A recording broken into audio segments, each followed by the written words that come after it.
Beverly Hills, 20 août 1989. Une journée qui semblait ordinaire dans ce quartier huppé.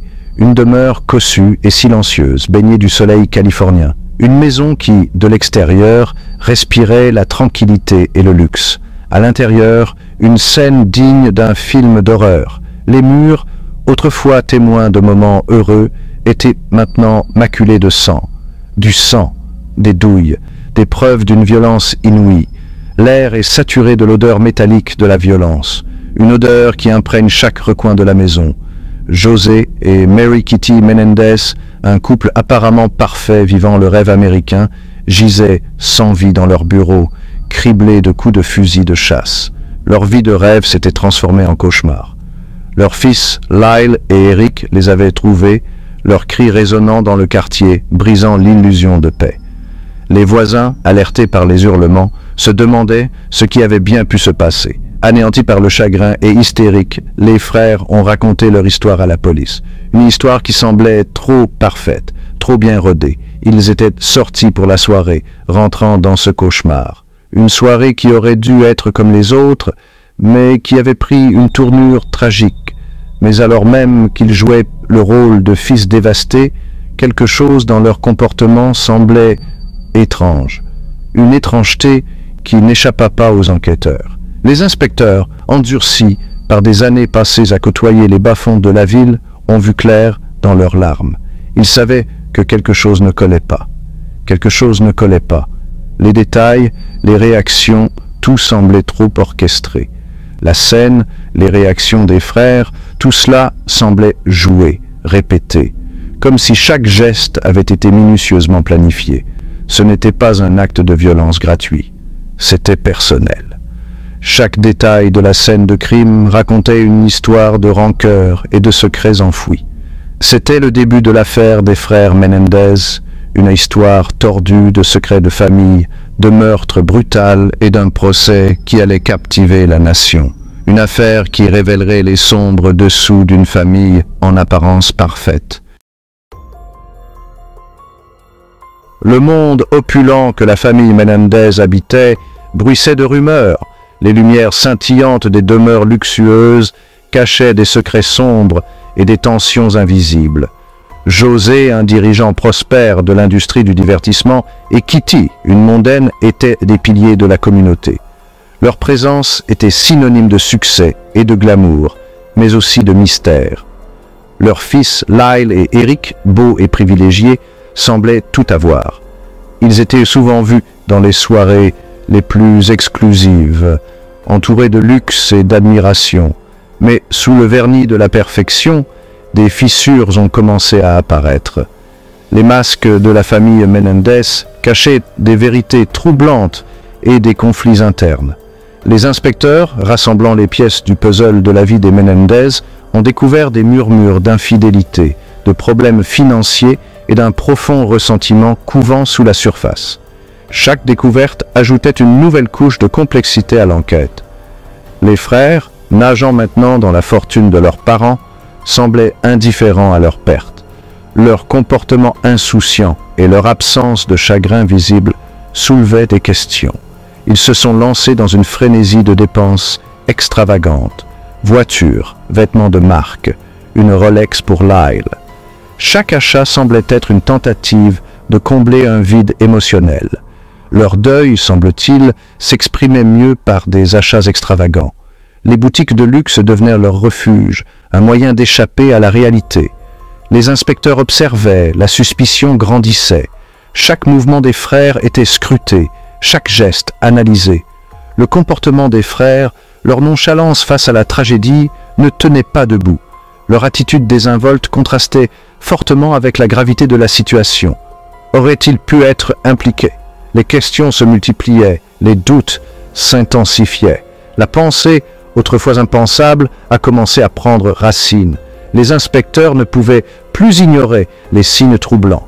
L'enquête s'est intensifiée, se concentrant sur moindres faits et gestes des frères. Chaque détail, aussi insignifiant soit-il, était passé au crible. Les inspecteurs étaient comme des chasseurs, traquant patiemment leur proie, attendant qu'elle commette une erreur. Leur détermination était inébranlable. Et les frères, aveuglés par leur propre arrogance, étaient sur le point de leur fournir toutes les munitions dont ils avaient besoin. Leur insouciance et leur sentiment d'impunité allaient à bientôt se retourner contre eux. L'argent, comme on dit, parle. Et dans les mois qui ont suivi les meurtres, Lyle et Eric ont parlé très fort. Leur train de vie extravagant, autrefois alimenté par la fortune de leurs parents, est devenu incontrôlable. Ils ont brûlé leur héritage avec une imprudence insouciante comme pour tenter d'effacer le passé. Voitures rapides, appartements luxueux, fêtes somptueuses. Les frères ont embrassé une vie d'excès. Ils ont engagé des entraîneurs de tennis, des entraîneurs personnels, même un manager pour gérer leurs nouvelles richesses et leur célébrité. Tous leurs caprices étaient satisfaits, tous leurs désirs exaucés. Mais leurs dépenses extravagantes, une tentative désespérée d'échapper à leur culpabilité, n'ont servi qu'à resserrer l'étau. Les inspecteurs, munis de mandats, ont commencé à démêler la toile de mensonges des frères. Relevés de cartes de crédit, reçus, témoignages, tout indiquait un mobile. Cupidité. Les frères, semble-t-il, avaient tué pour de l'argent. L'enquête arrivait à un point critique. Les inspecteurs avaient leurs soupçons, leurs preuves, mais il leur manquait quelque chose. Ils avaient besoin d'une confession. Et ils étaient sur le point de l'obtenir, mais pas de la personne à laquelle ils s'attendaient. Section 4. Les cassettes du thérapeute, démasquer la vérité.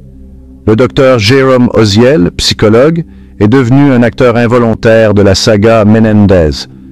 Lyle, cherchant réconfort et conseil, avait avoué les meurtres lors d'une séance de thérapie. Eric, présent à ce moment-là, avait corroboré le récit de son frère, révélant les détails effrayants de cette nuit fatidique. À l'insu des frères, le docteur Oziel avait enregistré la séance. La loi californienne exigeait des thérapeutes qu'ils signalent toute menace de violence et les confessions des frères, même celles prononcées dans la sécurité supposée de la thérapie, relevaient de cette obligation.